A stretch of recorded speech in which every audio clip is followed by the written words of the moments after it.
Andrea, it is awfully good to see you here. Thank you, Erik. Very nice to be here. I'm going to remind you that just 6 weeks ago, it seemed like the world was barreling headlong into another banking crisis. There was a real sense of panic. There was a historic flight to safety in the Treasury market. I want to know, what was it like running a bank and worrying if this wasn't 2008 all over again? Well, I think that obviously when you see shocks like this one, and not one, but more than one, at the same time, you question whether you're missing anything. And then you review everything that you're doing and you're saying, well, can it happen to me and what's different? I think that the conclusion is that these were isolated cases. They were pretty much idiosyncratic. They highlighted that regulation, in my opinion, needs to be applied consistently across not only banks of various sizes, but also all financial intermediaries. And that you do not need to stop at rules, but also look at the principles that are backing those rules and seeing whether institutions are managed in the way they should be managed. That is the key question at the end of the day. Today, we risk to have a knee-jerk reaction and add more rules, more tightening, when the banks, especially the Europeans, who have been submitted to those rules, actually do not have those problems because those rules have worked. Silicon Valley Bank failed on a Thursday night. Within a couple of days, Credit Suisse had been forced into a shotgun marriage with UBS. How long after that, and of course Signature Bank also failed that Sunday night back in New York, how long did it take before you felt like everything's going to be okay? Well, I think there is a general question that any times you dent trust and confidence into the system, then you worry. Because at the end of the day, banks are built on the trust and confidence. So that for me was the key issue. Is the broader market not understanding exactly what triggered the situation going to say we have another 2008 and therefore all the banks have the same issues? And the market reaction was exactly in that direction. But when you look at the issues that triggered that, at least for example in the US, liquidity, interest rate, mismatches, and we just could not be doing that even if we wanted to, and we do not want in Europe. So it does not apply. What applies is a read across that affects confidence. So let's say that we were convinced that we were in a solid position quite quickly. What we were worried about is the contagion by the lack of trust, of confidence. I think that the ECB just keeping its direction with rate increases. Not blinking. Not blinking, authorizing us to distribute 3.35 billion of share buyback to our shareholders. That's about 10% of our market cap, kind of underscored with facts that the situations are very different. Today, with a couple of notable exceptions in the US, it almost feels like nothing happened last month. Is the storm really over, or might there be more to come? Well, I do think it's more a question of, and we discussed it recently, notwithstanding what we think about globalization or deglobalization or reglobalization, I think we are substantially changing the rules that have held for all of our economies and our politics for the last 50 years. And you're having a redefinition of value chain, a redefinition of political weights, a redefinition of friends and foes, interest rates that for Europe have not been positive for 15 years and now are positive, energy prices that are changing, structural inflation in the system. It's just not credible that we're not going to have uncertainty, and shock. So I think what has changed is You manage for a central scenario, and at the moment we all feel, okay, we're back to the central scenario, but you need to anticipate that you're going to get deviated by one issue or another, and as long as you are prepared for that and you react quickly, hopefully you're going to be okay. Bank regulators in the United States and in Switzerland swooped in with backstop funding to keep the crisis contained. It happened with the Swiss government, Swiss National Bank. It happened with the Fed and the FDIC. We've learned over the past 15 years that government action has unintended consequences. Should we be worried about the unintended consequences of this government action? Well, I think that when you have a bank of size and confidence goes away, the first thing to go is liquidity. Actually, we all focus on capital, but what gets a bank to go is liquidity. It's people wanting their cash back now. And so for a government to backstop that and saying that's not going to be an issue is the right thing to do. Can there be consequences? Well, it depends. I think you do that, you backstop, but the moment confidence and trust comes back, you need to pull back, because otherwise you support all the time and you create asymmetry in the market. But I do think it was what was necessary to be done. I think the more general question for all of us is not only a reminder that banks as organizations that fulfill a role have risks, and you cannot eliminate risks altogether. I read a lot of times, oh, we need to eliminate all the risk of a bank. You cannot. If you eliminate all the risk for a bank, banks do not fulfill the role that they should be fulfilling, and you're transferring those risks somewhere else. And I do think that what we need to ask ourselves is, and especially in Europe, what do we want the banking system to do? And then, based on that, what rules and regulations and what guidance do we need to do to run the banks? And I don't think we do enough of that. We do a lot more of what additional rules do I need to do to eliminate the risk, rather than if a bank needs to do X, Y, Z to support the economy, etc., what are the necessary rules and regulation to support that role, but to make it done, to ensure it is done in the right way. Since you've mentioned more than once the importance of trust and the risks of losing liquidity in the system, I want to ask you this. It appears that one of the obvious lessons of the failure, in particular, of Silicon Valley Bank, is that today, in our digitized world, deposits can vanish instantaneously. Nobody needs to stand in line, right, to withdraw cash. All it takes is a few clicks on your smartphone. As a bank CEO, do you have to think differently about deposits now? Well, I think we have been thinking differently about deposit and funding for a while. But what I think happens, and especially in Europe, is that the structure of the market is different. When you have this situation, people are reminded that banks are not all the same, that they're strong bank and less strong bank. And therefore you have a flow of deposit, a flow of liquidity towards the quality of the stronger banks, away from the weaker banks. Until you have those shocks, people just pursue convenience and they pursue pricing. Mm-hmm. The moment you have a shock, you say, well, hang on a second. What I want is preserved capital and have the certainty I'm going to see it back. And therefore, there is a flight to quality, and we're seeing it every day. And then it depends with the development of your client base. So depending on where we are between Bulgaria, Romania, Italy, Germany, behaviors of clients and of families and of corporates, very different.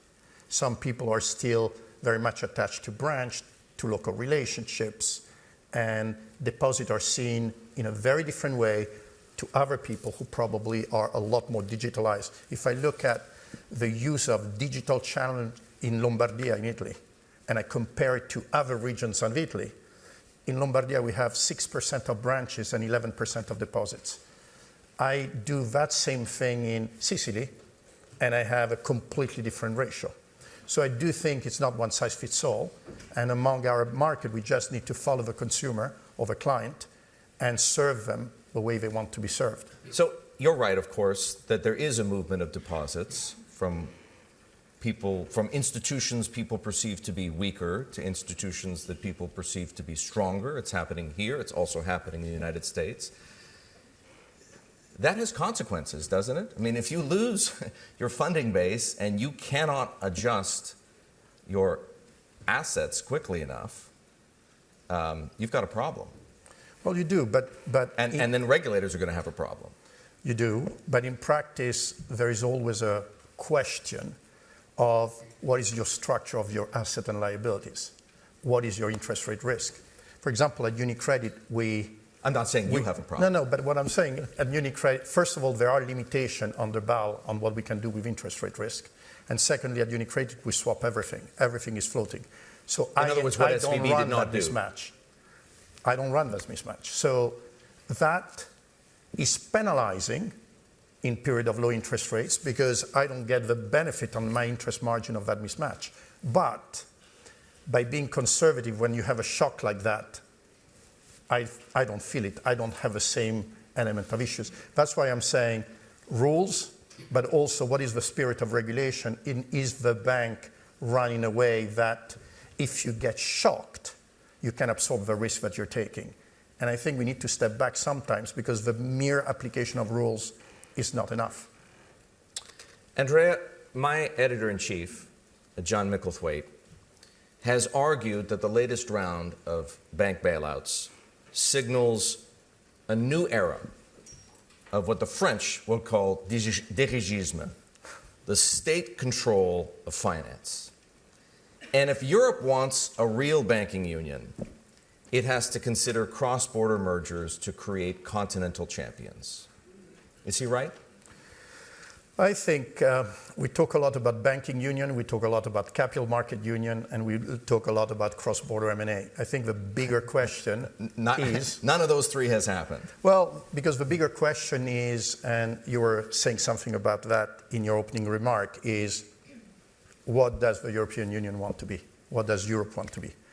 Because either we want to pursue that convergence that we started with the project. We have a clear ambition to delegate some of our sovereignty of each state to the center and create an economic bloc that can be as strong as the US and China.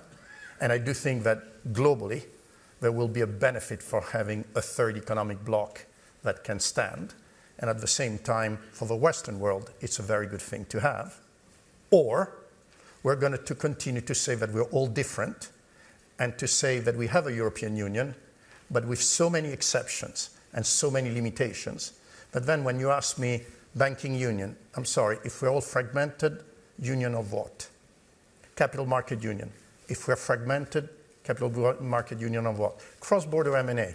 If I don't have free flowing of capital, liquidity, clients, because I don't have a real united market, what are the synergies and the benefit to do a cross-border acquisition? So I do think that the key question is, do we want to, post-Brexit, post this shock, review what Europe should be and converge to that? Then the banking union and all the objections that we have will go away because we are converging to that. Or we want to remain as we are, saying we are a federation, but not being one, and then say, oh, but I want the banking union as well. It's never going to work. So just let's get this straight. You are asking what to me sounds like a rhetorical question. If Europe really wants to be on equal footing with the US or the North American market and China and its sphere of influence, it can't just be a monetary union. It has to be a fiscal union. It has to be a banking union, well, a capital markets union. It definitely has to go a lot further. I think if you look at European population, education, innovation, GDP, potential, it has all the ingredients to be on par or in the middle with those economic blocs. We never are. In a way, and in a very small way, it's a macrocosm of what UniCredit is. 13 bank, 13 market, large fragmentation, large complexity. You either bring it to common denominator, or all you have is fragmentation and complexity. So what role does UniCredit play? Do you become a consolidator in this unified market that you dream of? My predecessor believed in a united Europe and built UniCredit. With the benefit of hindsight, if you asked any research analyst, they would tell you it doesn't work because it's complex and fragmented. So in our mission statement, we want to be the bank for Europe because we are highly dependent on Europe. We want to see a winning Europe because that would create an immense opportunity for UniCredit. But UniCredit cannot become a pan-European bank if the European Union is fragmented. It will not, and no other bank can do that. So in other words, are you telling me that you're not going to go out and buy anything in any of the countries in which you currently have a footprint, in Germany, in Italy, or any of the other countries in Europe in which you don't have a footprint until there is movement toward this banking union? What I'm saying is that at the moment, the incentives to do M&A are limited to countries where you're local. We're local in 13 countries. Other banks are local in 2 or 3. Other banks are local in 1. Once you cross the border, if you do not have a unified market and free-flowing capital, free-flowing liquidity, and common rules, your synergies plummet. And therefore, there is very limited incentive to pursue that. Andrea, people here have a few questions about the economy, as they should. Bank balance sheets are supposed to be one of the chief transmission mechanisms for monetary policy. Here in Europe, as you've alluded, the ECB is still trying mightily to slow inflation. Are you tightening access to credit? Well, I think that you go back to what is the broader picture. You go back to what should bank be doing. So if banks are a transmission mechanism, and they are, and if capital markets are underdeveloped in Europe, as they are, whatever monetary policy you want to have or economic policy, you need to use the banks. So if you provide more liquidity but restrict the banks from multiplying it, then you're working against yourself. And at the moment, regulation and objectives are not. They're not aligned. They're not aligned. So because the regulation is to make banks strong, not take risk, etc. But when you have a recession, what are you doing? When you have COVID, what are you doing? You're flexing. And so if you flex and it restricts on the other side, you have two opposing objectives. As far as we're concerned, we are very well capitalized, we're very liquid, and we see this disruption, or this uncertainty more than disruption, as an opportunity to bring to bear our strengths. So we're not restricting. We're disciplined. We know where we want to expand, where we don't want to expand. We look very closely at risks. But at the moment, our stance is one of steady as she goes and probably trying to gain share, not lose it. And what about credit quality? What about the quality of your loan book? Well, this is one that is a very interesting question because I think everybody in the room will look at what's happening with inflation, what's happening with energy prices, what's happening with the P&L of corporation or the budgets of families below a certain level, and you would say your credit quality is going to go really bad. But we started saying that since the invasion of Ukraine, and every quarter the banking system has registered record low cost of risk. So it does seem that the transmission is not happening.